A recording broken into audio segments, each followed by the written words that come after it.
여러분의 얼굴을 뵈니 하나님의 얼굴을 뵈는 것 같습니다. 진짜인가요? 예, 오늘 마지막 시간이죠. 한 달이 벌써 다 되었습니다. 가정의 달 5월을 맞이해서 사랑의 사도 요한이 요한 3서 2절에서 축복한 이 가이오를 향한 축복, 그 축복을 저도 하고 싶습니다. 하나님께서 사랑하시는 한비 전원교회 성도 여러분, 여러분의 영혼이 잘됨 같이 여러분 모두가 범사에 잘되고 강건하시기를 축복합니다. 또 하나님께서 지금까지 그러하셨던 것처럼 이후로도 앞으로도 계속해서 모든 성도님들 그리고 여러분들의 가정, 가족들 하나님 아버지의 사랑과 평안 그리고 은혜가 더하시기를 축복하고요. 그리고 가족이 화목하고 건강하며 하시는 모든 일들이 잘 되기를, 나가도 복을 받고 들어와도 복을 받는 그런 복이 여러분의 있기를 축복합니다. 그리고 무엇보다 여러분의 신앙이 그럼에도 불구하고 그리 아니하실지라도 하나님만 믿고 그분의 뒤를 따라가는 여러분 되기를 또 축복하고요. 항상 기뻐하라, 쉬지 말고 기도하라, 범사에 감사하라. 바로 이 삶이 여러분과 여러분 가족에게 있기를 축복합니다. 오늘도 이 제목으로 말씀을 전하려고 합니다. 한번 우리 같이 하실까요? 자, 시작.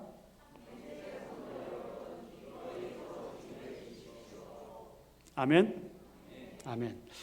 신령한 사람, 즉 성령님의 인도하심을 받아 사는 하나님의 사람들은 이런 생각을 주로 하면서 살아갑니다. 그러면서 다른 지체들을 배려하죠. 많은 생각들을 하지만 그 중에 두 가지 생각만 말씀드리면, 첫 번째는 내가 어떻게 다른 지체를 도울 수 있을까? 내가 어떻게 형제, 자매를 도울 수 있을까? 이 생각을 늘 합니다. 두 번째로 어떻게 그가 지고 있는 짐을 내가 나누어서 질 수 있을까? 이런 생각을 하는데 여러분도 그러하시죠? 제가 요즘 귀가 잘 안 들려가지고 여러분도 그러하시죠? 네, 그러하실 줄 압니다. 여기서 짐이라고 하는 것, 짐, 우리가 흔히 생각하는 짐, 그거 생각하셔도 좋은데요. 짐이란 말에 부정적인 의미가 세 가지가 있습니다. 세 가지의 짐이 있는데 첫 번째는요. 자, 다 같이 시작. 두 번째, 세 번째. 네, 이게 부정적인 의미로 세 가지의 짐의 의미입니다. 쉬운 일은 아니죠. 이런 짐을 나누시는 게 쉽지는 않죠. 내 짐도 무거워 죽겠는데 나비 짐까지 져야 되나 싶어서. 하지만 이 짐들에 비해서요, 오늘 본문 5절에서 말씀하고 있는 각자 자기의 짐을 질 것이다 할 때 짐은요, 한 사람이 질 수 있는 일종의 짐꾸러기, 옛날 말로 하면 보따리, 이 정도 되는 것이죠. 따라서 우리가 서로 져야 할 짐, 그리고 각각 스스로 내가 져야 할 짐이 서로 차이가 있다는 것을 우리는 알 수 있습니다. 그렇습니다. 한빛교회는 여러분은 혼자 감당하기 힘든 삶의 무거운 짐을 지고 있는 지체들, 그들을 도와서 함께 그 짐을 나누어 져야 합니다. 아니, 이미 여러분들은 그 짐을 져 오셨을 줄 압니다. 그러면서 동시에 각자 나 자신에게 맡겨진 짐을 책임 있게 또한 감당할 수 있어야 합니다.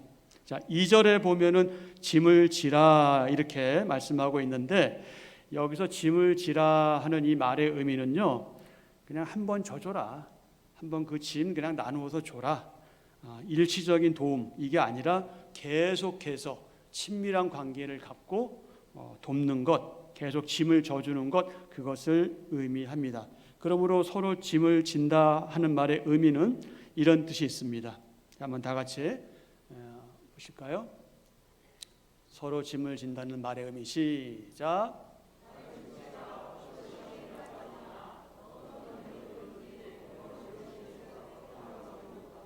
고통에 빠져 좌절하고 시련에 빠져 모든 것을 포기하고 희망을 잃고 있을 때 그 지체를 돕는 것, 또는 그 삶의 무게를 같이 짊어져 주는 것, 감당해 주는 것. 이것이 무엇이라고요? 서로 짐을 지는 것이다. 하나님께서 사랑하시는 한빛 전원교회 성도 여러분, 그러므로 여러분은 지체들 서로의 짐을 지고 서로 도움을 주고받음으로 예수 그리스도의 법을 성취해야 합니다. 그리고 이 그리스도의 법을 성취하는 것은 곧 서로 사랑하라고 말씀하신 주님의 새 계명을 실천하는 것과 같다. 주님께서 친히 말씀하셨죠? 요한복음 13장 34절입니다. 시작. 새 계명을 너희에게 주노니 서로 사랑하라. 내가 너희를 사랑한 것 같이 너희도 서로 사랑하라. 아멘. 15장 12절. 시작. 내 계명은 곧 내가 너희를 사랑한 것 같이 너희도 서로 사랑하는 이것이니라. 아멘. 중요한 타인이라는 용어가 있습니다. 중요한 타인. 타인은 다른 사람이잖아요. 근데 다른 사람인데 중요한 사람이 있다. 나에게 있어서 그가 누구일까요? 중요한 타인. 저에게 있어서 중요한 타인은 제 아내, 저희 아이들. 왜 부모 얘기는 안 하나 싶은데 가셨기 때문에 나중에 얘기하는 거예요. 저희 부모님 이미 가셨지만 저에게 중요한 타인은 저희 가족입니다.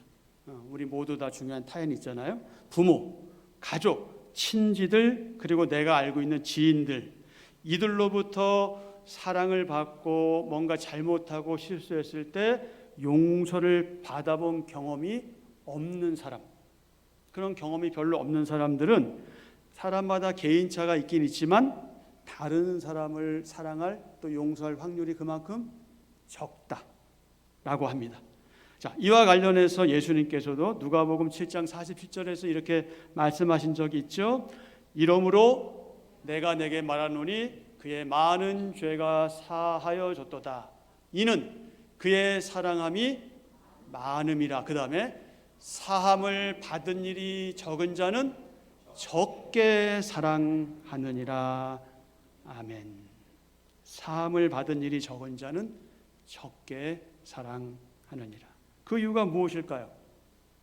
그 이유는 아마도 사랑과 용서를 받아본 경험이 없고, 사랑이나 용서가 무엇인지 단어의 의미는 알지만, 뜻은 알지만 그렇게 나랑은 별로 관계없다고 느끼거나, 아니면 사랑하고 용서하는 것, 또 사랑받고 용서받는 것이 왠지 낯설고 쑥스러워서 그것을 주고받기가 어려워서 또 어색해서 그렇기 때문일 겁니다. 하지만 이에 비해서 사랑을 많이 받고 용서를 받아본 그런 충분한 사랑과 용서를 경험한 사람은 반드시 물론 개인차가 있지만 지체들을 사랑하고 용서하겠죠. 왜요? 왜 그렇습니까? 그는 이미 용서를 경험했고 사랑을 경험했기 때문에 그렇습니다. 그리고 그는 무엇보다 사랑이 무엇인지 용서가 무엇인지 바르게 잘 알고 있기 때문에 그렇습니다. 그러므로 하나님으로부터 참사랑, 용서를 받은 사람이 자신이 경험한 그 참사랑을 지체들과 이 주고받는, 또 성령님의 인도하심을 받는 바로 그런 사람들, 그가 어떻게 할 수 있냐? 서로 어떻게 할 수 있다? 짐을 나누어질 수 있다. 우리 지난주에 신령한 사람에 대해서 말씀을 드렸잖아요. 예수 그리스도와 동행하는 사람, 그분의 인도함을 받는 사람. 그가 바로 서로 짐을 져줄 수 있는 사람이다. 그리고 그 사랑, 그 용서로 인해서 내 마음에 참된 기쁨과 평화가 있을 때 비로소 서로의 짐을 져줄 수 있게 되는 것이죠. 우리가 경험적으로 잘 알고 있는 바와 같이 저와 여러분의 아버지이신 하나님은 늘 우리를 사랑하시죠. 늘 우리를 사랑하시고 또 우리가 시험 당할 즈음에 피할 길을 허락하십니다. 세번역 성경 고린도전서 10장 13절입니다. 같이 읽습니다. 여러분은 사람이 겪는 시련밖에 다른 시련을 당한 적이 없습니다. 하나님은 신실하십니다. 여러분이 감당할 수 있는 능력 이상으로 시련을 겪는 것을 하나님은 허락하지 않으십니다. 하나님께서는 시련과 함께 그것을 벗어날 길도 마련해 주셔서 여러분이 그 시련을 견뎌낼 수 있게 해 주십니다. 아멘. 만약에 이렇지 않았다면 우리 어떻게 지금까지 살아올 수 있었겠습니까? 우리 가운데 살아남을 자가 없어요. 너무 힘들어서. 그러나 하나님께서는 이렇게 우리에게 시련을 견뎌낼 수 있게 하셨죠. 그래서 여러분 가운데 많은 분들이 이미 경험적으로 다 알고 계실 줄 압니다. 자, 그러면 하나님은 왜 우리에게 시련이나 시험을 허락하신 걸까요? 이 질문에 대해서는요, 우리가 바울과 야고보와 베드로를 통해서 한번 그 대답을 찾아보죠. 먼저 로마서 5장 3절부터 5절입니다. 같이 읽습니다. 다만 이뿐 아니라 우리가 환난 중에도 즐거워하나니 이는 환난은 인내를, 인내는 연단을, 연단은 소망을 이루는 줄 알미로다. 소망이 우리를 부끄럽게 하지 아니함은 우리에게 준 성령님으로 말미암아 하나님의 사랑이 우리 마음에 부은 바 됨이니 아멘. 야고보서 1장 2절, 3절, 4절. 내 형제들아, 너희가 여러 가지 시험을 당하거든 온전히 기쁘게 여기라. 이는 너희 믿음의 시련이 인내를 만들어내는 줄을 너희가 알미라. 인내를 온전히 이루라. 이는 너희로 온전하고 구비하여 조금도 부족함이 없게 하려 함이라. 아멘. 베드로전서 1장 6절부터 8절이요. 그러므로 너희가 이제 여러 가지 시험으로 말미암아 잠깐 근심하게 되지 않을 수 없으나 오히려 크게 기뻐하는도다.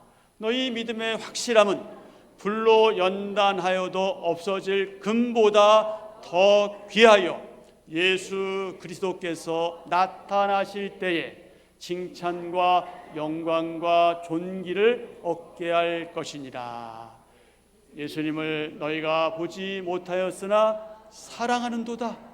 이제도 보지 못하나 믿고 말할 수 없는 영광스러운 즐거움으로 기뻐하니 아멘.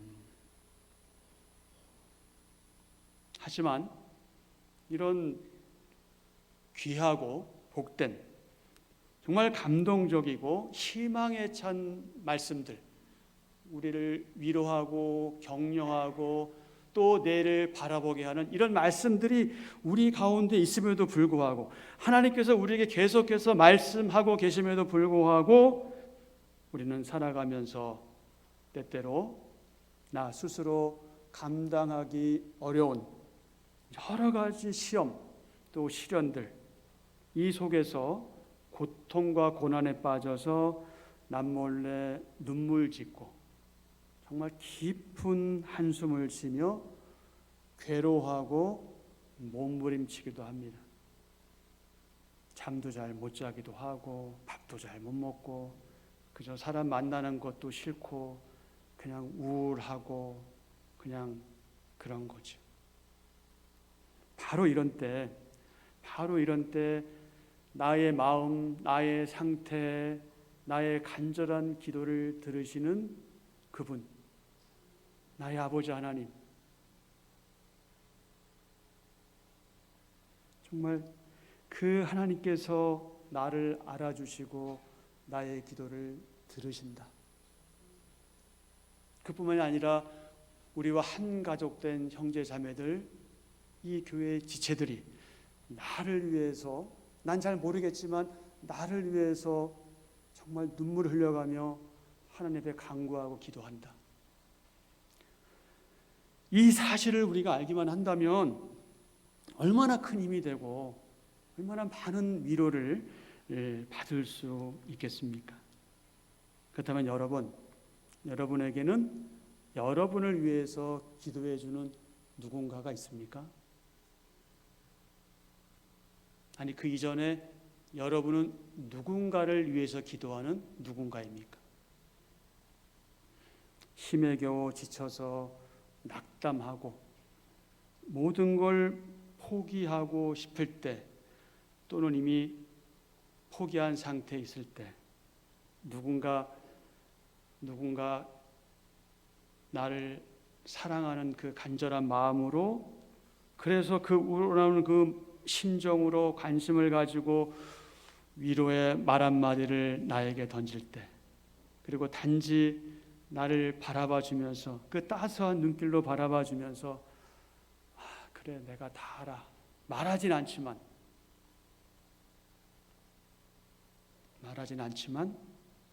내가 다 알아, 얼마나 힘들어 하면서 이 공감하는 자세로 말없이 손잡아주고 살포시 어깨에 손을 대고 두들겨 줄 때, 그러면서 나를 응원하는 지체가 내 곁에 있다면 얼마나 든든한지 모릅니다.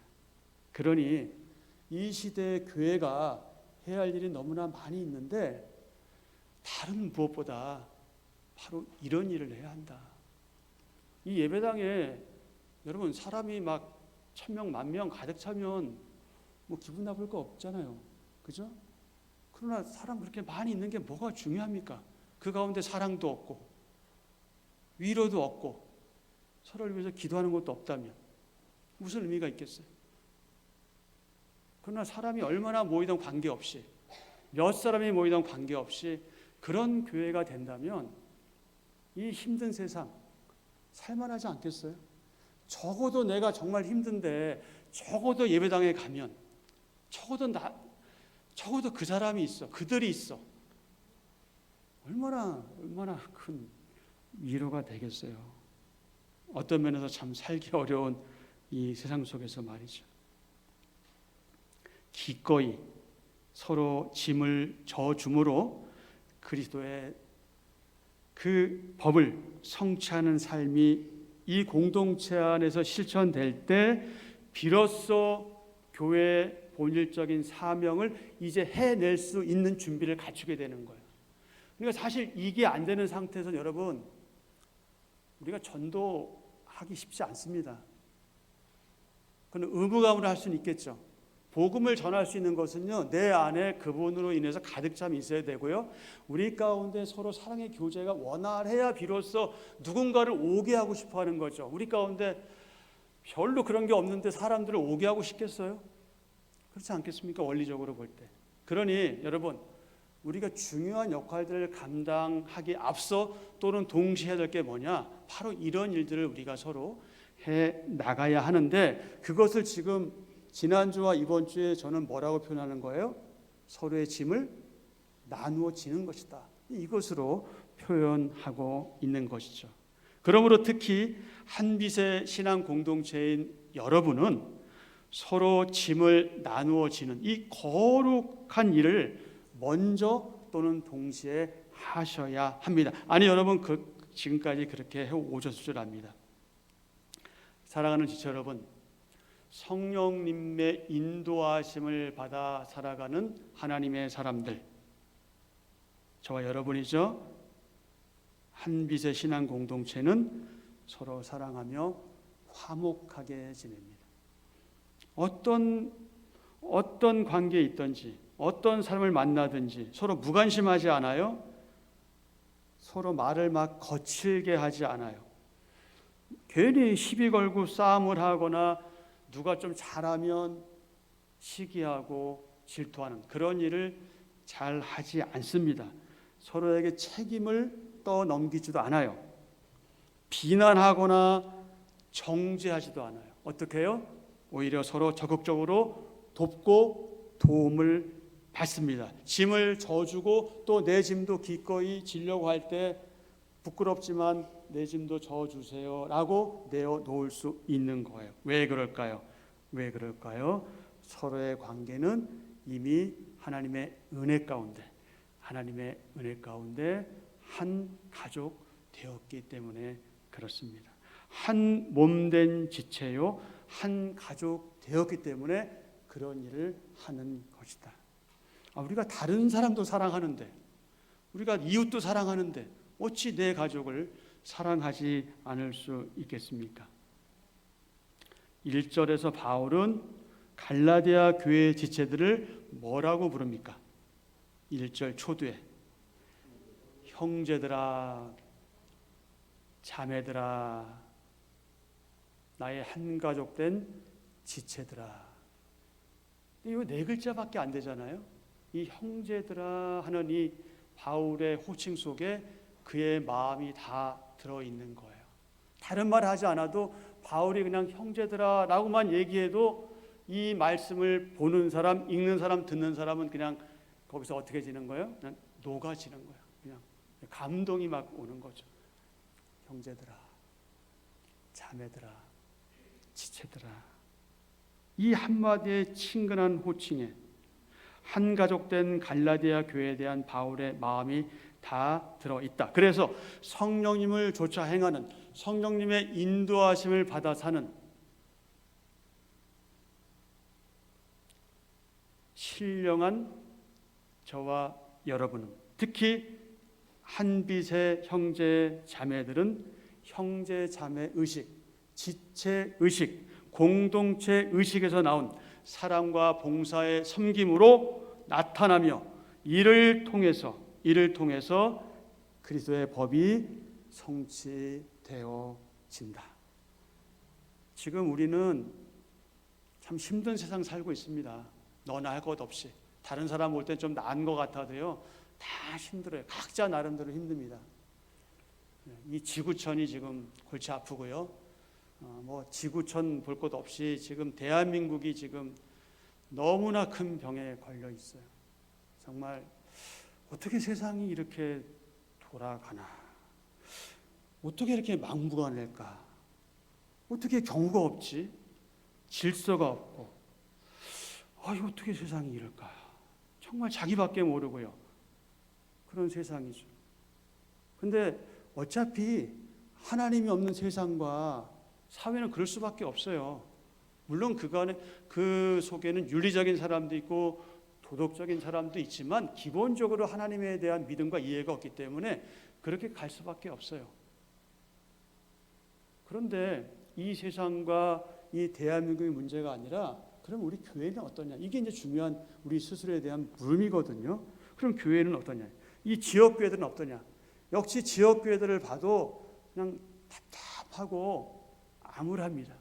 이게 교회냐? 도대체 이게 교회냐?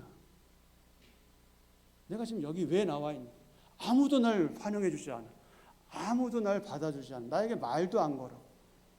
여러분이 그렇다는 게 아니라 그런 데가 있다는 것이죠. 이런 현실들을 바라보고 있는 저와 여러분이 그러면 이 사회, 이 대한민국 그리고 이 사회 그리고 지역교회들 그리고 특히 여러분이 문학고 있는 이 한빛 전원교회, 이 공동체를 위해서 할 수 있는 일이 무엇일까요? 또한 하나님의 사람들인 저와 여러분이 성장하고 성숙하여 교회의 본질적인 사역을 감당해야 하는, 정말 하나님이 원하시는 그 뜻을 이루어야 하는 이 마당에서, 이 시점에서 우리 각자가 있어야 할 자리는 어디냐는 거예요. 우리가 각자 해야 할 일은 무엇이냐? 무엇보다 먼저 어떻게 하자고요? 서로의 짐을 지자, 나누어지자. 그리고 서로에 대해서 책임을 좀 지자. 한 마음, 한 뜻, 한 믿음, 한 성령으로 이미 하나 된 것을 힘써 지켜나가며 하나의 목표를 향해서 전진해 나가자. 그것 아니겠습니까? 하나님께서 바울을 통해서 당시의 갈라디아 교회의 지체들, 그리고 오늘의 모든 그리스도인들, 그리고 특히 저와 여러분에게 말씀하십니다. 뭐라고 말씀하세요? 너희가 짐을 서로 지라. 서로 짐을 지라.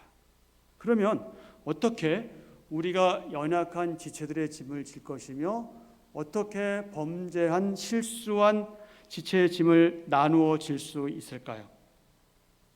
우리는 무엇보다 먼저 연약한 지체들, 범죄한 형제 자매들을 회복시키는 일에 도움을 줄 수 있는, 나도 부족하고 연약하지만 도움을 줄 수 있는 그런 준비를 잘 갖추고 있어야 합니다. 사랑과 온유한 마음으로, 그리고 이런 사랑과 온유한 마음을 가진 하나님의 사람들은 죄 짐에 눌려 괴로워하고 답답해하고 고통받으며 신음하는 지체들을 결단코 외면하지 않습니다. 모른 채 하지 않습니다. 그래서 우리는 그런 지체들에게 용서에 관한, 용납에 관한, 하나님의 받아주심에 대한 그 신실한 약속을 어떻게 해야 됩니까? 늘 알려주고 기억하도록 상기시켜 주어야 합니다. 주님의 용서하심에 대해서는 더 이상 말할 게 없지만 우리가 그분이 직접 하신 말씀 두 구절만 살펴보도록 하겠습니다. 마가복음 11장 25절입니다.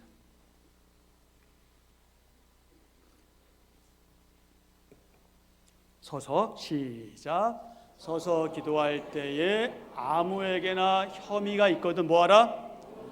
용서하라. 그 다음에 뭐라고 되어 있어요? 그리하여가 뭐예요? 용서해야 하늘에 계신 너희 아버지께서도 너의 허물을 사하여 용서하여 주시리라. 아멘. 그 다음에 마태복음 6장 14절 15절이요. 너희가 사람의 잘못을 용서하면 너희 하늘 아버지께서도 너희 잘못을 용서하시려니와 너희가 사람의 잘못을 용서하지 아니하면 너희 아버지께서도 너희 잘못을 용서하지 아니하시리라. 아멘. 우리는 연약한 지체들, 실수한 지체들, 범죄한 지체들을 진실한 회개 자리로 안내하고 인도해야 합니다. 그래서 그들이 죄의 짐에서 자유롭게 벗어날 수 있도록 도움을 주고 그들과 함께 어떻게 해야 한다? 짐을 나누어 져야 한다. 그러면서 동시에 어떻게 해야 돼요? 각자 나에게 주어진 몫의 짐도 져야 한다. 이렇게 서로 짐을 나누어 지는 삶, 고통 분담, 책임을 지는 삶, 이런 삶이 그리스도인, 예수 그리스도를 따라 살아가는 그리스도인, 하나님의 사람, 교회 공동체, 인격적인 성전, 성도라 불리는 저와 여러분이 해야 할 마땅하고 당연한 일이다. 이제 말씀을 맺겠습니다. 하나님께서 사랑하시는 한빛 전원교회 지체 여러분, 이제 여러분에게 마지막 질문을 하면서 도전하겠습니다. 여러분 지금까지 2주에 걸쳐서 이 말씀을 직접 보고 읽고 듣고 또 묵상하고 확인했습니다. 그러면 이제 여러분은 오늘 이후로 어떻게 하시겠습니까? 여러분은 어떻게 살기로 각오하고 어떤 결단을 하십니까? 여러분은 당연히 우리가 서로 사랑하는 한 가족이기 때문에 기꺼이 자발적으로 서로의 짐을 질 거야. 여러분 이렇게 생각하시죠? 아멘입니까? 아멘이죠. 예, 그렇게 하셔야 합니다. 그렇게 하셔야 합니다. 그것이 어떤 면에서 사람들을 예배당으로 불러오는 것보다 더 앞선 일입니다. 그것이 되지 않는 교회 공동체는요, 누가 봐도 그게 다 보이거든요. 다 다 보입니다. 처음에 그 공동체에 예배하는 모습 하나하나만 보더라도 아, 이 교회에 내가 몸담을 만한가? 아닌데? 이거 다 느끼게 돼요. 이미 이곳에서 오랫동안 머문 분들은 그거 잘 못 느껴요. 느낄 수 없어요. 왜? 익숙하니까. 우리 이게 당연하거든요. 그러나 처음 온 사람들은 그게 확 와닿아요. 아, 이 공동체는 별로 사랑이 없는 것 같아. 물론 그건 오해지. 자기가 뭘 안다고. 그건 오해이지만 그러나 솔직히 숨길 수 없는 우리의 모습일 수 있어요. 그러니 여러분, 뭐 그분들을 위해서 우리가 그렇게 하자는 것이 아니라 우리가 이렇게 살아가는 것은 하나님의 사람으로서 마땅한 일이기 때문에 먼저 그렇게 우리가 살아가야 되는데 그 모든 우리의 아름다운 삶을 저는 지난주와 오늘 두 주에 걸쳐서 무엇으로 표현했다고요? 서로 짐을 지는 것으로 표현한 겁니다. 그러니 여러분 서로 짐을 지십시오. 지시되 어쩔 수 없이 할 수 없어서 남의 눈치 보고 하지 마시고 기꺼이 자발적으로 그렇게 하십시오. 그렇게 할 줄 믿습니다. 기도하겠습니다.